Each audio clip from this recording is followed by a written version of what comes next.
नमस्कार दोस्तों, स्वागत है आप सभी का एक बार फिर से हमारे चैनल पौराणिक लोक पर। मित्रों, आप सभी को देव उठनी एकादशी की हार्दिक शुभकामनाएं।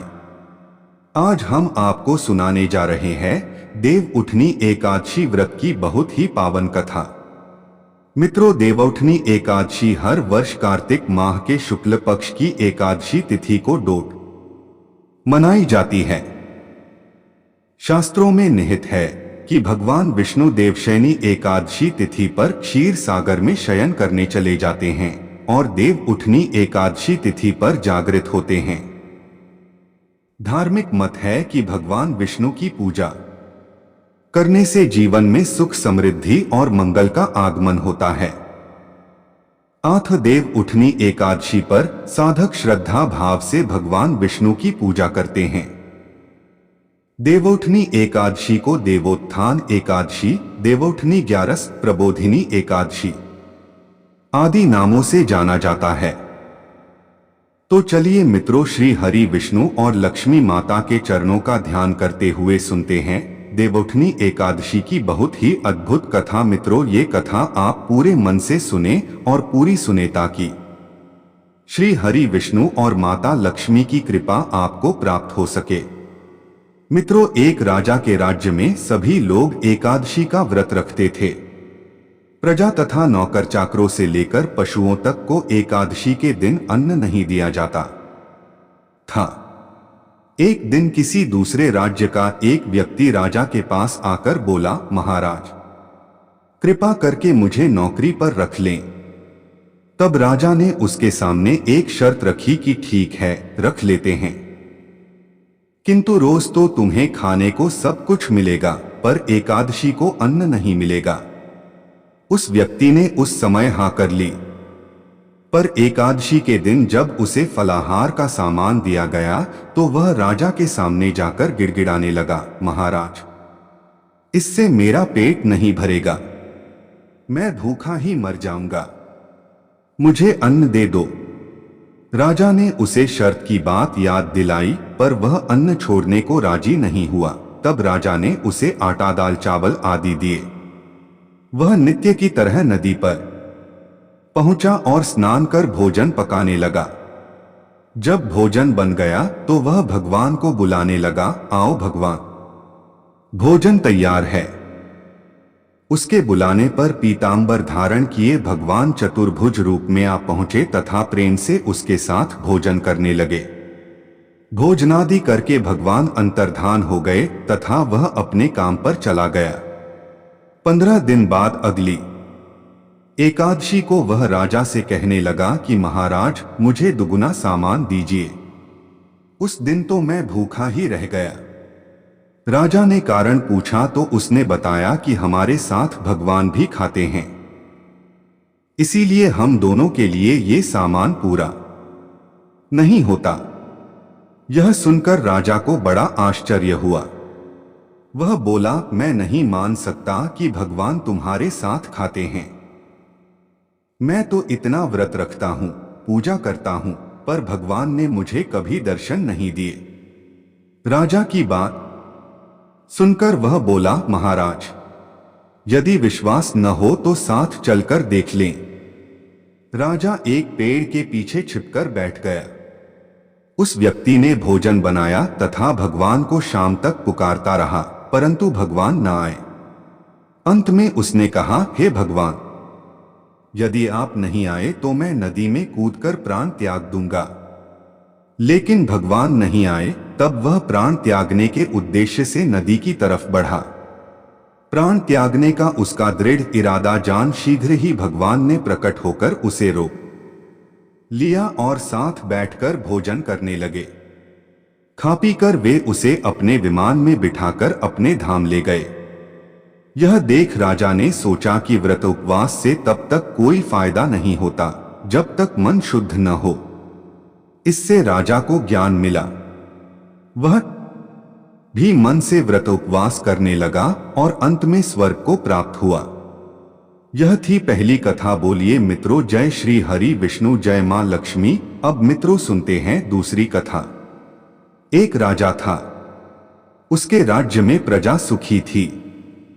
एकादशी को कोई भी अन्न नहीं बेचता था, सभी फलाहार करते थे। एक बार भगवान ने राजा की परीक्षा लेनी चाहिए। भगवान ने एक सुंदरी का रूप धारण किया तथा सड़क पर बैठ गए। तभी राजा उधर से निकला और सुंदरी को देख चकित रह गया।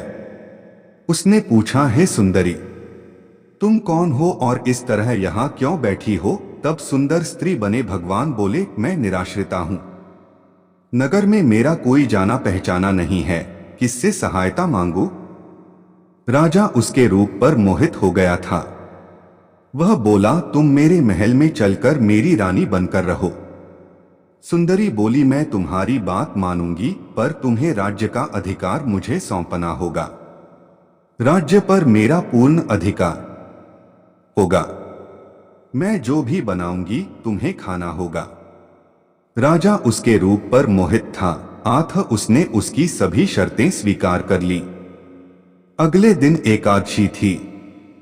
रानी ने हुक्म दिया कि बाजारों में अन्य दिनों की तरह अन्न बेचा जाए।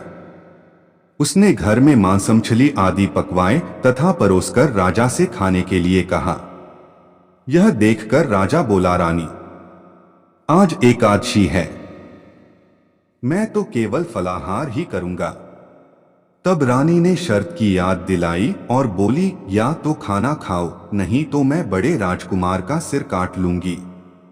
राजा ने अपनी स्थिति बड़ी रानी से कही तो बड़ी रानी बोली, महाराज, धर्म न छोड़ें, बड़े राजकुमार का सिर दे दें।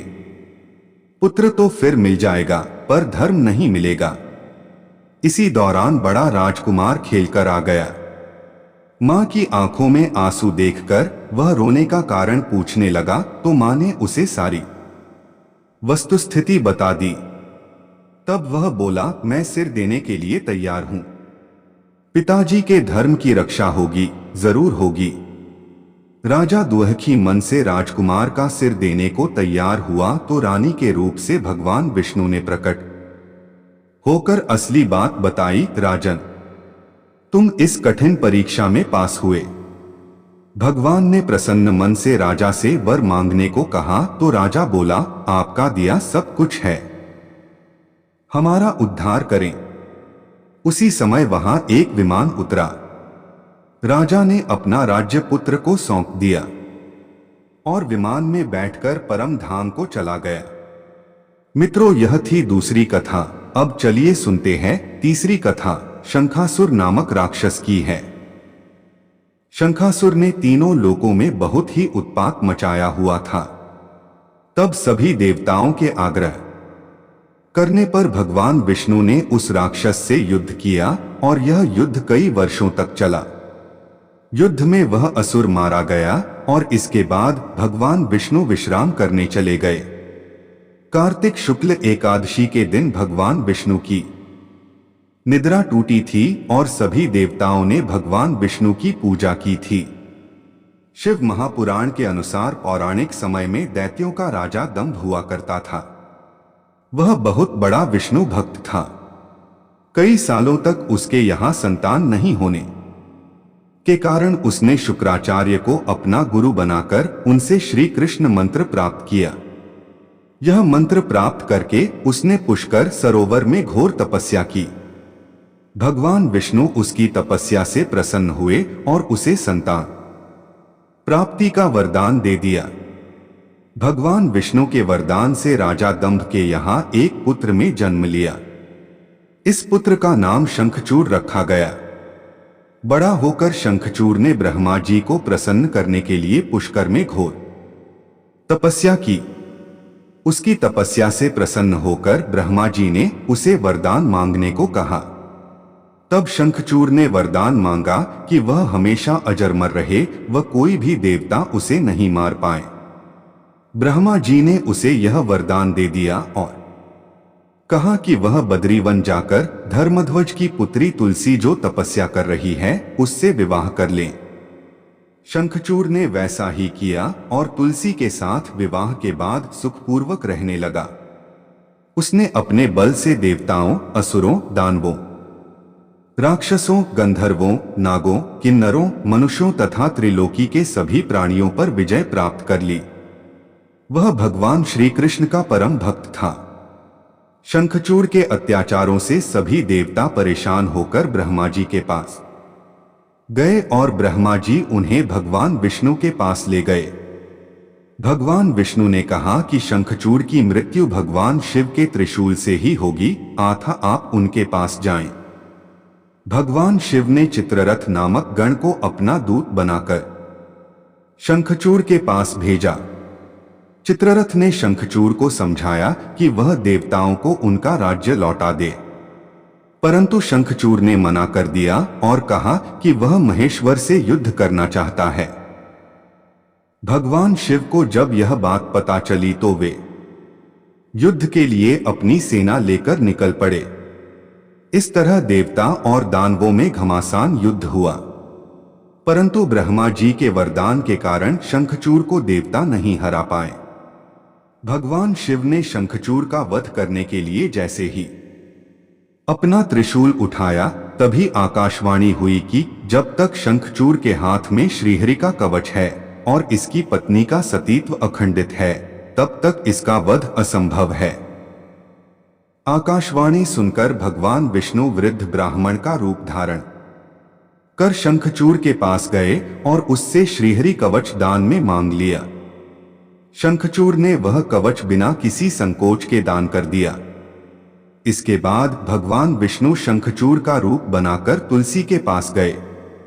शंखचूड़ रूपी भगवान विष्णु ने तुलसी के महल के द्वार पर जाकर अपनी विजय होने की सूचना दी। यह सुनकर तुलसी बहुत प्रसन्न हुई और पति रूप में आए भगवान का पूजन किया व रमण किया। ऐसा करते ही तुलसी का सतीत्व खंडित हो गया और भगवान शिव ने युद्ध में अपने त्रिशूल से शंखचूड़ का वध कर दिया। तब तुलसी को पता चला कि वे उनके पति नहीं हैं, बल्कि वे तो भगवान विष्णु है।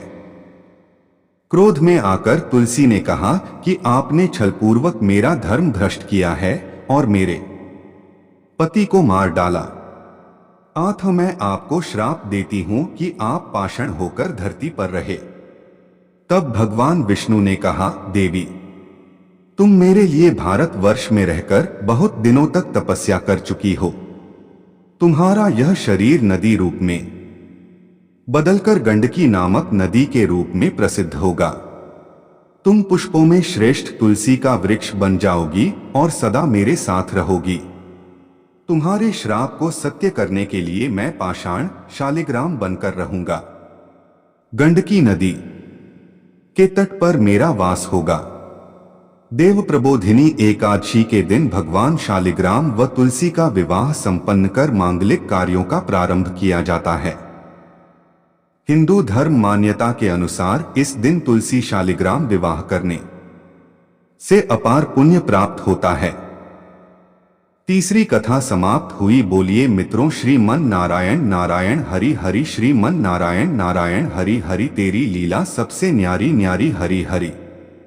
मित्रों, अगर आपको हमारी वीडियो अच्छी लगी हो तो लाइक करें और ऐसी ही वीडियो पाने के लिए चैनल को सब्सक्राइब जरूर करें।